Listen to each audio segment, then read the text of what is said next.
Good morning students.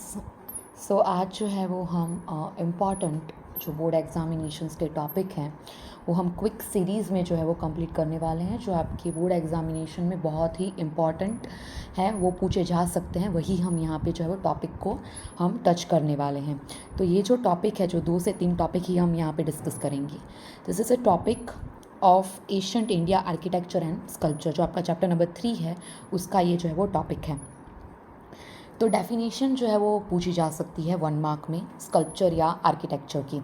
तो sculpture का मतलब क्या होता है, तो आप ये लिख सकते हो the art of carving feelings into stone, would और मेटल। जो हम मूर्ति बनाते हैं, जो मूर्ति को हम अच्छी तरह से जो है वो हम उसको काव करते हैं, किस सरफेस पर करते हैं, स्टोन के सरफेस पर कर सकते हैं, वुड या मेटल के सरफेस पे कर सकते हैं।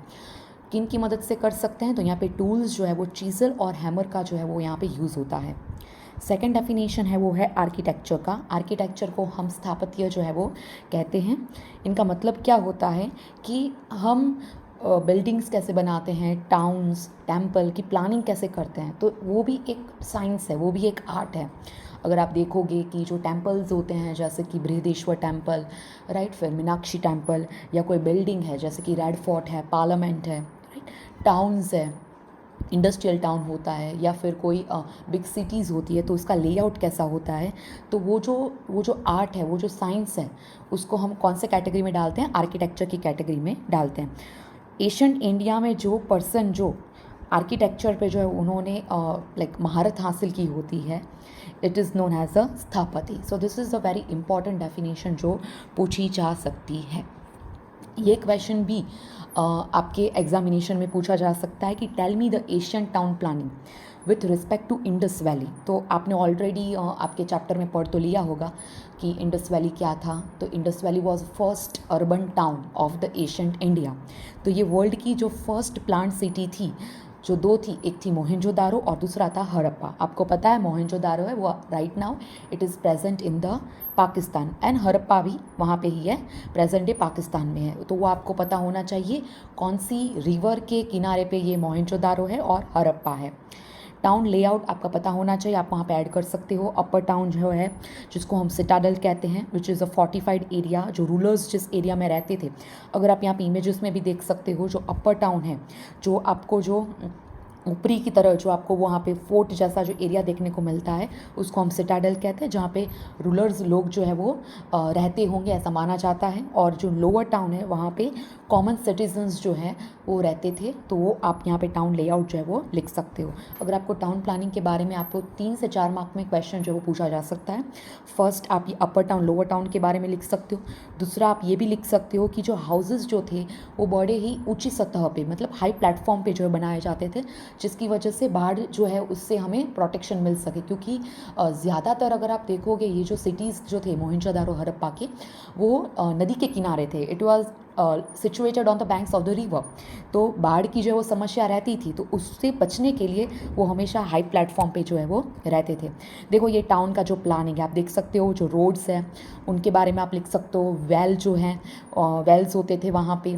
फिर 2 to 3 जो स्टोरे है वो बिल्डिंग्स होती थी। आप देखो ये जो है वो राइट नाउ करंट साइट है ऑफ मोहनजोदारो। ये ग्रेट बात है, आप वहाँ पे ये भी लिख सकते हो कि ये जो ग्रेट बात है वो मे बी रिलीजियस सिग्निफिकेंस की वजह से भी जो है वो यूज़ होता था। और आप यहाँ पे देखो एक इनलेट है और एक आउटलेट है। इनलेट में पानी जो है वो आता था, आउटलेट से जो गंदा पानी जो है वो चले जाता था। यहाँ पे स्टेयरकेस जो है वो आप यहाँ पे देख सकते हो, जिससे आप ये ग्रेट बात के अंदर जा सकते हो।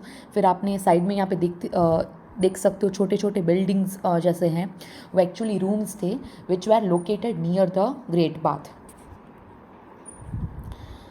आप वहाँ पे ये डायमेंशन टाउन प्लानिंग में पहला तो आपने सिटाडल और वो भी लिख दिया। दूसरा आप वहाँ पे पॉइंट लिख सकते हो रोड्स के बारे में, जो 9.75 मीटर वाइड थे और 90 डिग्री एंगल में जो है वो कट करते थे। फिर आप ड्रेनेज सिस्टम लिख सकते हो। ड्रेनेज सिस्टम इतनी अच्छी थी कि राइट नाउ वैसे ड्रेनेज सिस्टम आपको बहुत ही कम जगह पे जो है वो देखने को मिलती, इतनी बेहतर जो है वो ड्रेनेज सिस्टम उस टाइम पे इंडस वैली सिस्टम की थी।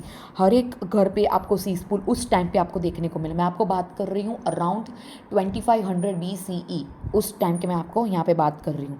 ग्रेट बात है, जैसे कि मैंने अभी आपको बोला, वो रिचुअल बात ही मतलब रिलीजियस सिग्निफिकेंस की वजह से यूज़ होता था। रेक्टेंगल जैसा वो आपको पूल देखने को मिलेगा, आजू बाजू आपको चेंजिंग रूम जो है वो देखने को मिलेगा। वे आप सोचोगे कि मैम वहाँ पे इनलेट और आउटलेट है तो मे बी लीकेज का भी प्रॉब्लम होगा, तो हाँ, वहाँ पे बिटुमेन जो है वो यूज़ होता था, जिससे वाटर लीकेज की जो समस्या है उसको हम सॉल्व कर सकें।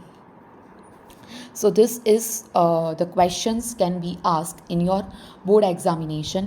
जो हमने 2 टॉपिक्स आपके किए हैं, जिसका आपका रिवीजन जो है वो 6 to 7 मिनट्स के अंदर जो है वो जल्दी जल्दी हो सकता है। So sorry for the delays of the lecture. अब से हम जो है वो इम्पॉर्टेंट टॉपिक्स को ही यहाँ पे कवर करेंगे जो आपके बोर्ड एग्जामिनेशन में आएगा। Thank you.